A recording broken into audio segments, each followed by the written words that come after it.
after that, it's all downhill from here. I am just coming out on the tail end of Needles Highway, just to give you a little bit of context. And we're going to rejoin the main highway, which I forgot to write down the number and can't read it. Darn it. So, anyway, you might be thinking, okay, the scenery's over. We're off Needles Highway. Oh, no. Okay, apparently this is Highway 87. I'm just going to turn down the gain a little bit. Okay, so apparently this is Highway... Wow, still got to turn down the gain. So this is Highway 87. It's going to take us eventually into Hill City. I will show you where I turned off and went the wrong way. But anyway, I kind of enjoyed this part because, well, I didn't expect what I saw, which I'll surprise you with it. But some really spectacular views as you work your way down the mountainside. It's a lot nicer than I thought it would be. And I'm listening to my voice now and thinking, wow, when did that happen? Oh, I don't know. I've been sitting at home all evening and just working on school stuff, and I just need a break. So I'm doing this before I go to bed. I don't know why. Excuse me. Wow, gross. So anyway, that sign is correct. There's a little bit of twisty-windy coming here. And when you see a gate like that, sometimes, like in this case, it's because of snow, and they're saying, no, you're not going this way, dude. So, anyway, last video I was talking a bit about travel. I don't know if there's too much more to add to that. I guess, I sound like I overplan. I really don't. Because here's the nice thing with having a plan. When you have a plan, oh, now I have the time to do this because I know from my plan what I have time to do. And I've just got all the details worked out so I can go off the plan and be spontaneous and free. And that's kind of how I am. I like to know what I'm getting into because when I just do things totally spontaneously, it usually ends up being a disaster. So much better to just plan ahead. And then I know it all just magically works out, I guess. I'm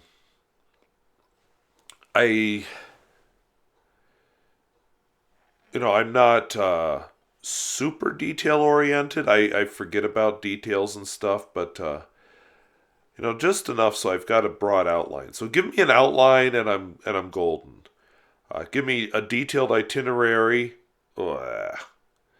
So that's how I teach, that's how I speak these videos, that's how I review pens. I've got a few things jotted down to hit, and then poof, off I go. If I'm totally spontaneous, you get these really weird rambling videos. And so I suppose where I was headed with this, I couldn't resist the title, It's All Downhill. And I wanted to add from here, but then it looked all awkward on the screen. So I didn't. But the full title, which won't be on the screen, is that.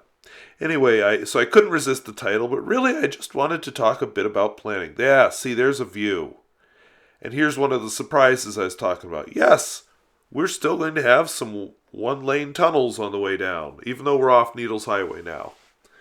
So, kind of fun. I mean, thank you, Peter Nobrick. So,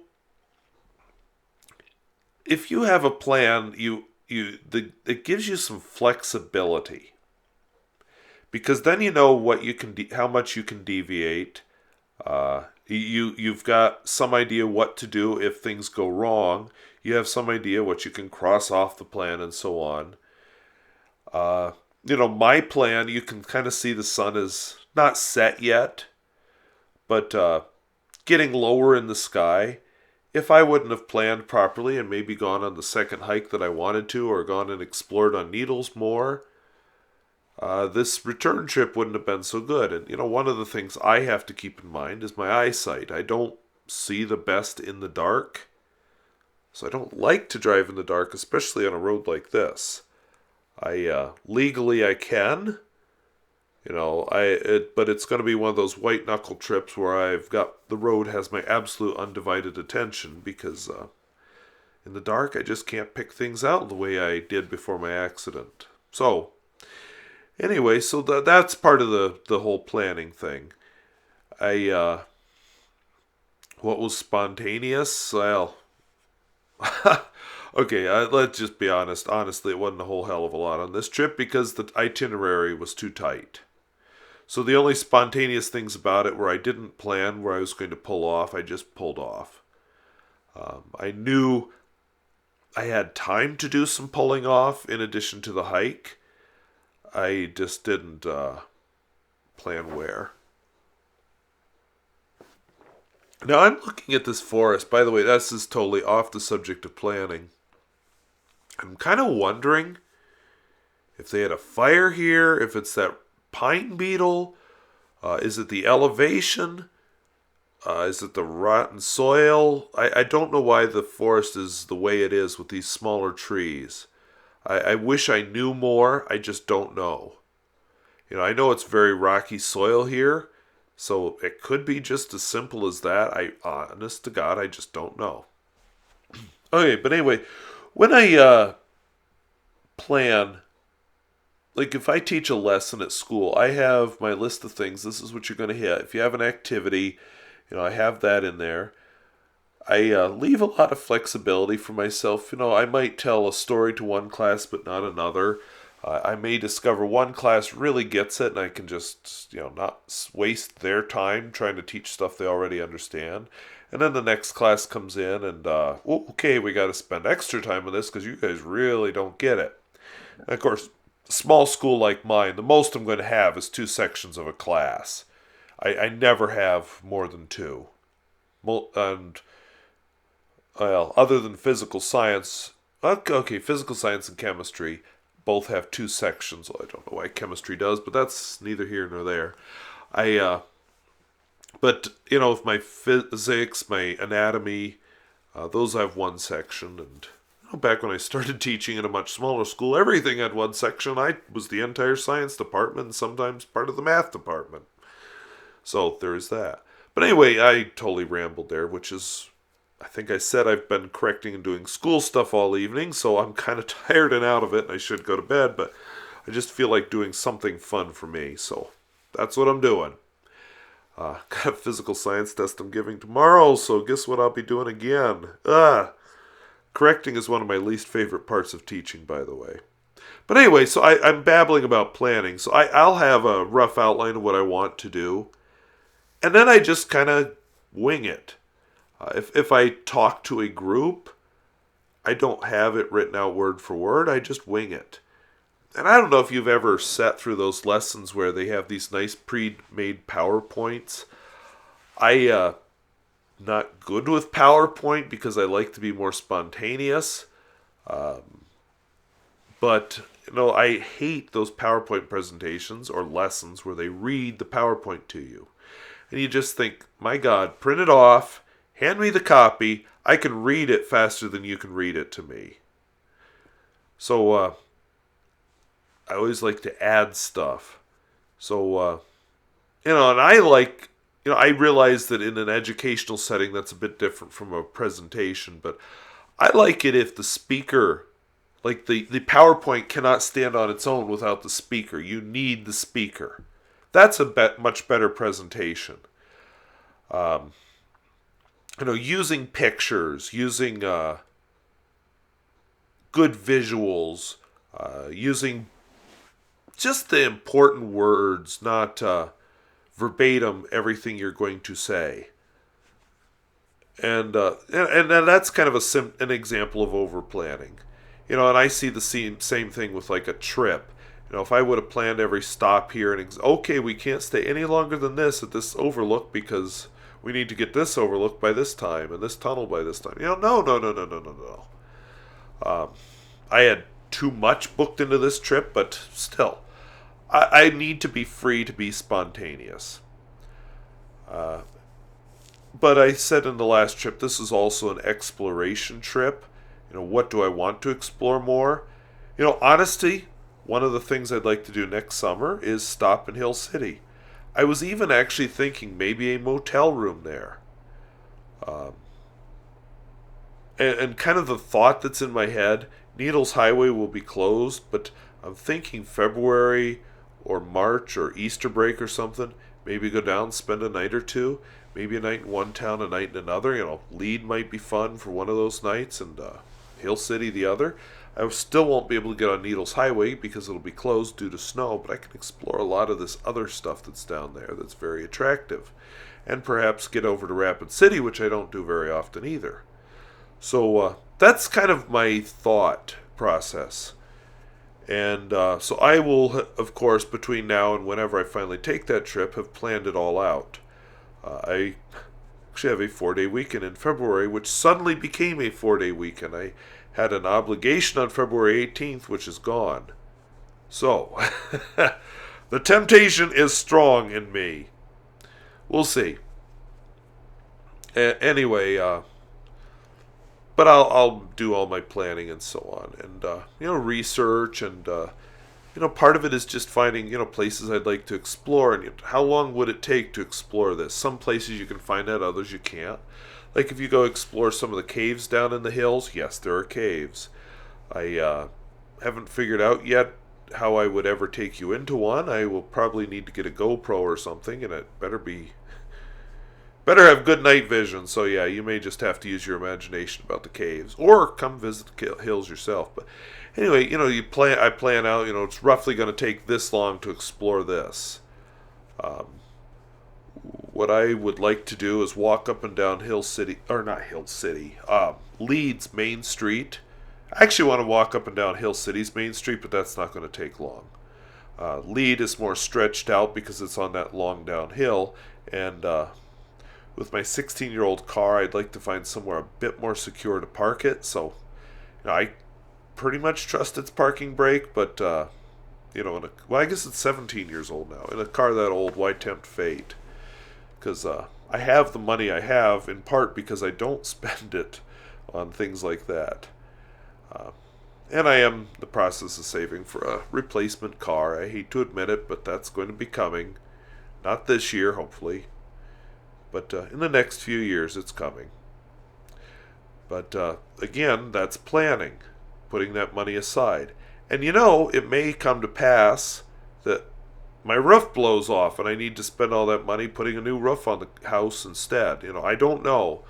But having that planning ahead gives me that flexibility when the time comes.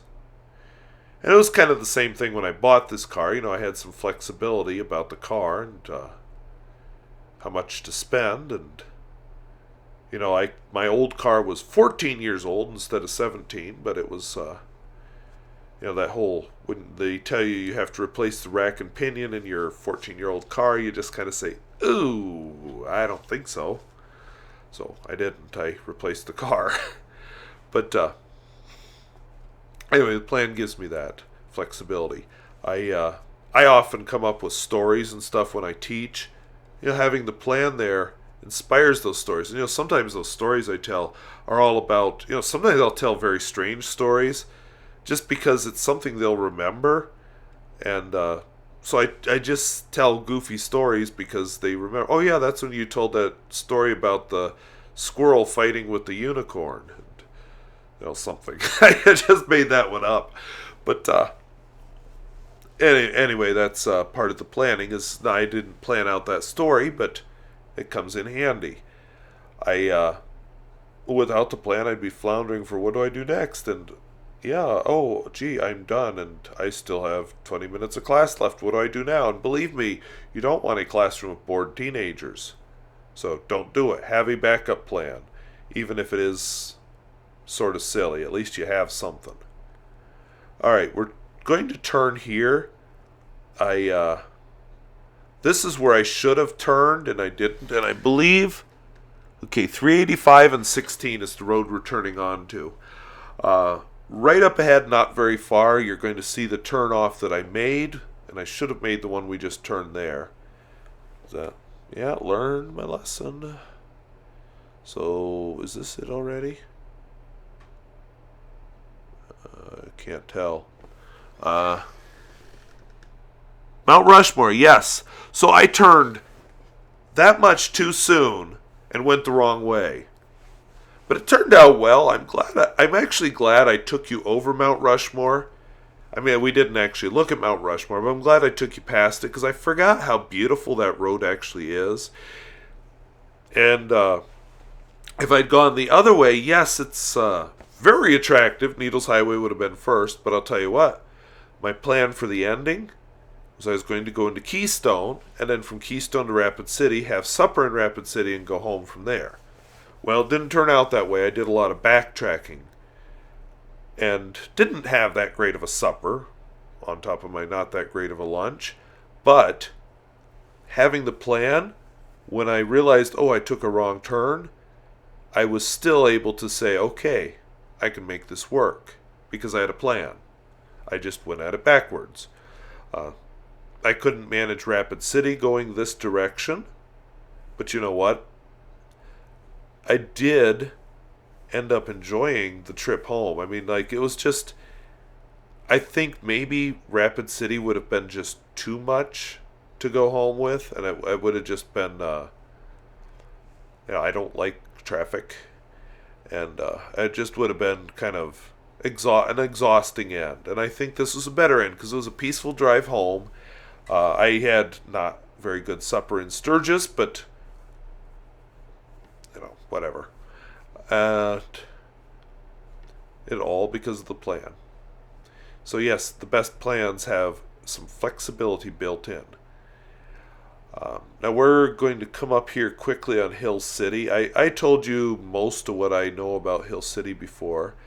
I heard a funny story from a guy who used to ref, well, not that funny, I guess, but a guy who used to ref football down in Hills, and he refed a game down in Hill City, and the locals there accused the refs of causing Hill City to lose the game. Well, I guess Hill City had lost by a lot, but he saw a friend outside, so he rode home with his friend. The other refs were going to just ride back together in whatever vehicle they'd brought down. And they ended up being kind of barricaded into the locker room because all these people wanted to have a word with him about their reffing. And he's like, yeah, I'm so glad I saw my friend that night. And of course, this is back in the 70s, but I think, not that there aren't people passionate about football in North Dakota and South Dakota, but I think it's, they're not like they used to be. They're not as rabid. I've seen one ugly basketball game. I've seen one ugly football game. The basketball game, it was not my school being ugly. At the football game, it was my school being ugly, and it was a away game just to make it even more charming. But anyway, I don't get that worked up about sports myself, and watching it in general, I just wish, I like it being kept in perspective. That's one of the things when I went to Texas. Oh, how long ago has that been? 15 years? Something like that. It's been a long time since I was in Texas. Anyway, what kind of amazed me is you go through these dippy little small towns like the one I live in, and there's not a football field, a football dome. It kind of scares me how what a religion football is in some communities down in Texas, and I just do not want to see that develop here in North Dakota. The way I look at sports is it's there to teach some lessons that maybe aren't learned in the classroom. Lessons about sticking to it, working hard, working together, feeling the crush of defeat in public, the importance of practice and repetition, the element of luck. These are all good lessons. And so I'm not one of those who totally wants to get rid of sports, but I do think that even in North Dakota, well, yeah, definitely in North Dakota, but all over, sports have too high of a place in our educational system. I mean, sports should just be there to support the academics, not the other way around. We shouldn't be taking kids out of school because they're in a sport. Class should come first. I would like to see the number of games cut down and have them just on like Friday nights and weekends. Why are we taking kids and keeping them up late on a bus to go play a game in some neighboring town in the middle of the week when they have to get up early and come to school the next day? It's not right. So, let's see if I ticked off any coaches by talking about that. So anyway, Hill City would be interesting to walk around a bit. It's a town of a little under 1,000 people. As you can see, there's quite a business section, mostly because it is a tourist town right by Mount Rushmore, Needles Highway, and the Iron Mountain Highway, and close to Rapid City. And there's a couple historical buildings. That one we just passed on the right is historical. I can't remember why, but I know I looked it up and never used it in the last video, and now I can't remember it. But a lot of these businesses do cater to tourists. I think there's a lot of bars and restaurants. And I'm not a bar person, and I think I'd be more likely though to stop at a bar in Hill City if I'm staying at a motel in Hill City, because then I'd probably be walking back to my motel, because I don't like the idea of combining drinking and driving, and they're so casual about it in North Dakota. I don't know how they are in South Dakota, although I've got my suspicions, but North Dakota way too casual about it. One of the drawbacks to this state. I'm not going to be one of them. By the way, that's a turn I may take some other time. I believe it may be a shortcut, but I need to study the map. A different way to avoid part of the trip that takes so long to get here. We'll see. I don't know if I want to try it till I trust the roads, but anyway, maybe next spring.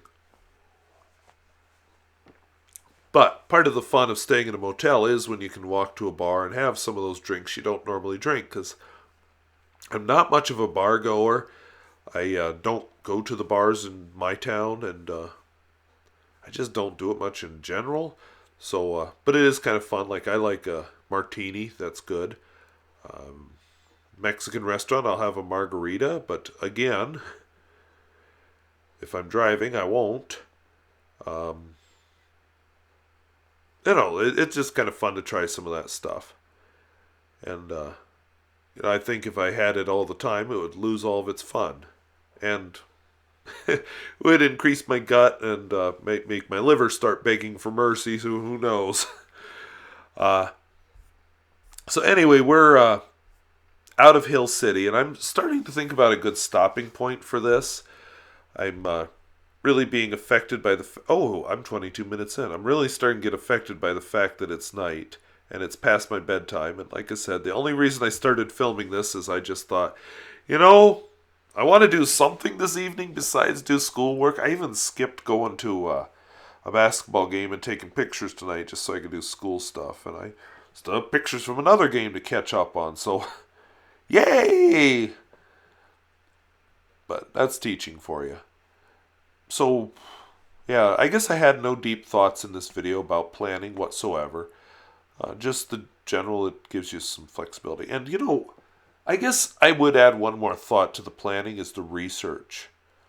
I have been watching some videos about travel, international travel, and it's kind of funny that, ever since I can't remember when I filmed the audio for that Needles Highway video, but it was some time ago. And I kind of had to rewatch it tonight just to remember what the heck I talked about in that video.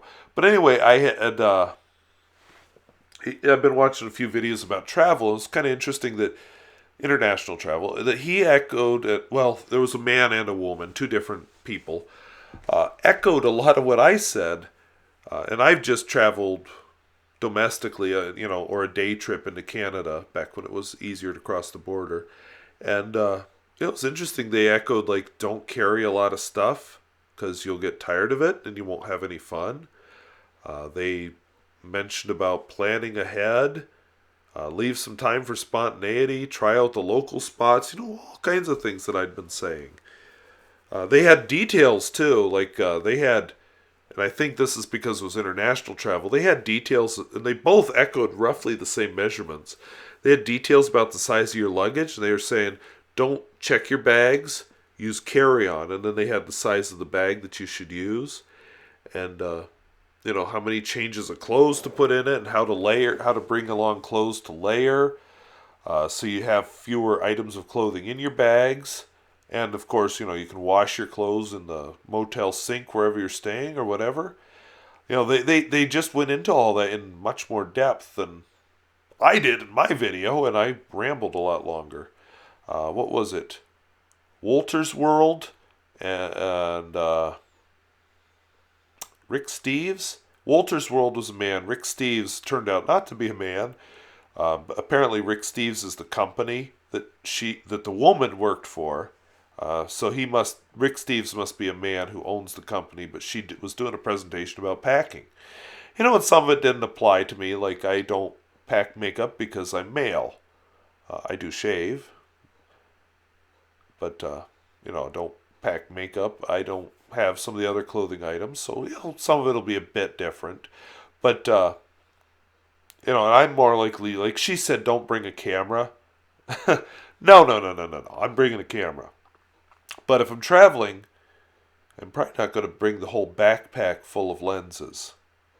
I will probably bring the camera and like a 50 millimeter lens or an 85 millimeter lens, and that's it. It'd be nice to have my 200 so I could, do a nice landscape and zoom in and stuff. Have the 28 if I need this, But realistically, I'm better off, just bringing camera and a lens. I've even thought if I traveled internationally, it probably would be worth it maybe to buy a point and shoot. A good one, not a cheap one. Just because it would be lighter and easier to carry than my humongous Canon 5D Mark II. But we'll see when I get around to that. But anyway, the point is she had a lot of details. She said, don't bring a laptop. Wolters World did want you to bring a laptop. I guess you can keep in track. You can email and stuff. She recommended bringing a cell phone and a tablet. I personally think if I have my cell phone, although I don't own a cell phone, if I go international, I might actually get one. But I probably wouldn't need all 3 electronic devices. But laptops are so flexible, and if I'm doing video footage and photographs, it'd be nice to get them off the camera onto something. So there is that. Some cell phones actually do pretty decent photography. Maybe not in the dark. Although I guess there's a few that are good for that. So anyway, I'm toying with the idea of a cell phone. I'm just not there yet. And I don't know. I'll get there eventually. I just don't know where or when. But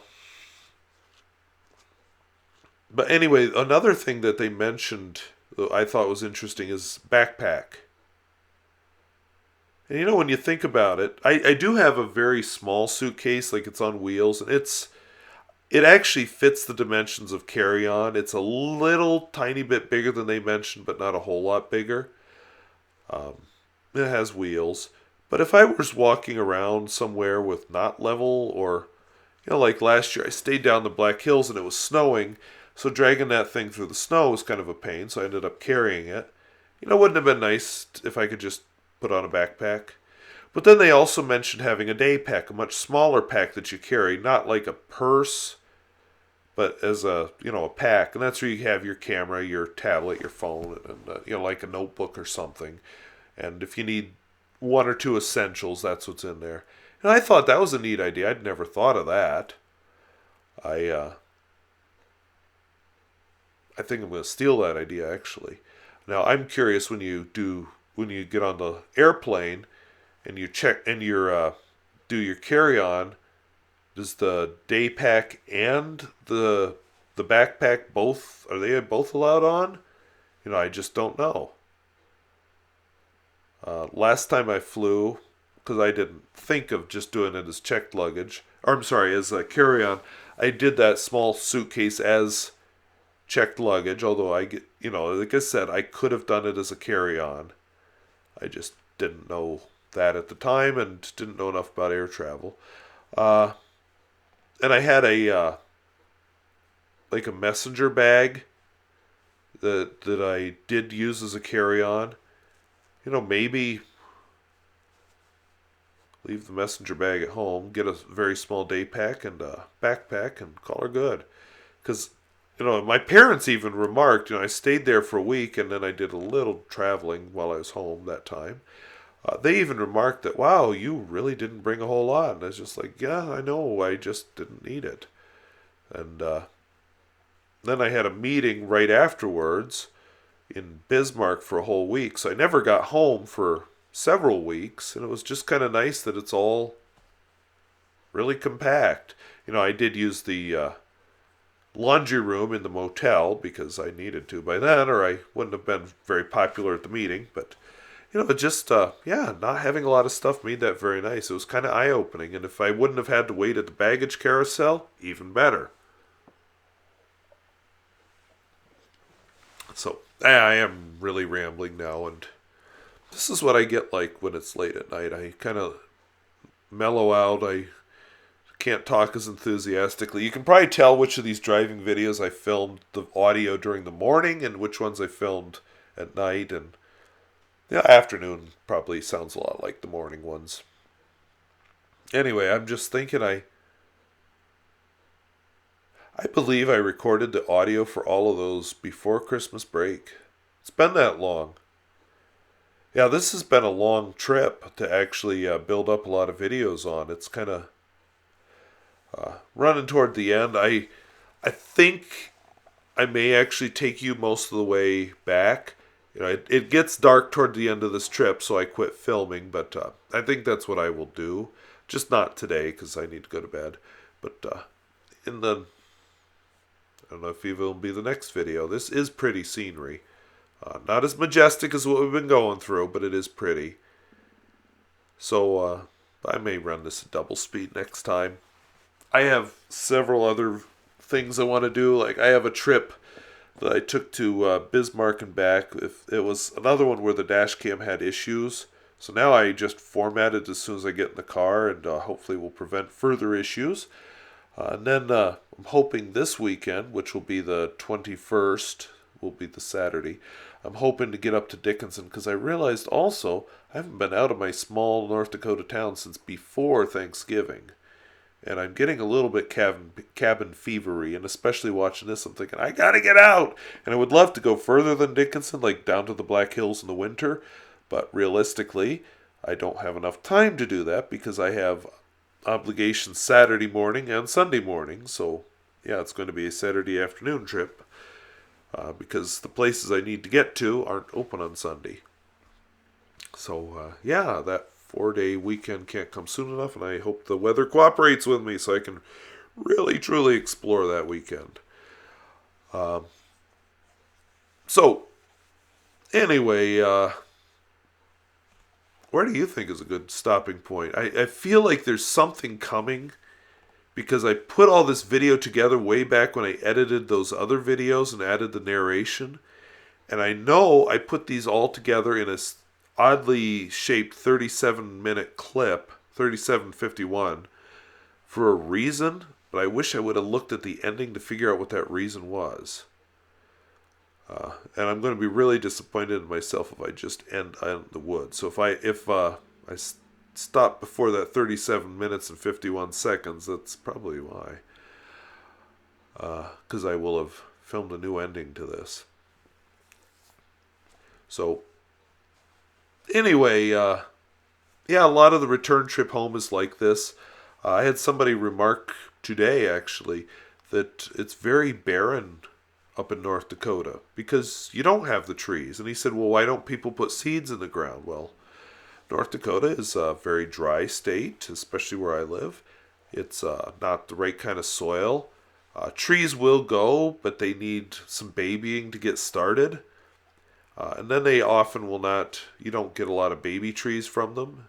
Except in certain places. I'm only 30 miles from a forest in North Dakota that's natural. But, it's just dry here. So what you'll find is the trees here are often around farmsteads or out in fields. There was actually a big program after the Dust Bowl to plant windrows out in the fields because they do a couple of things. One of them is in the winter, they catch snow to provide moisture to the soil when it melts. The other thing the windrow does is it keeps the wind from blowing your soil away.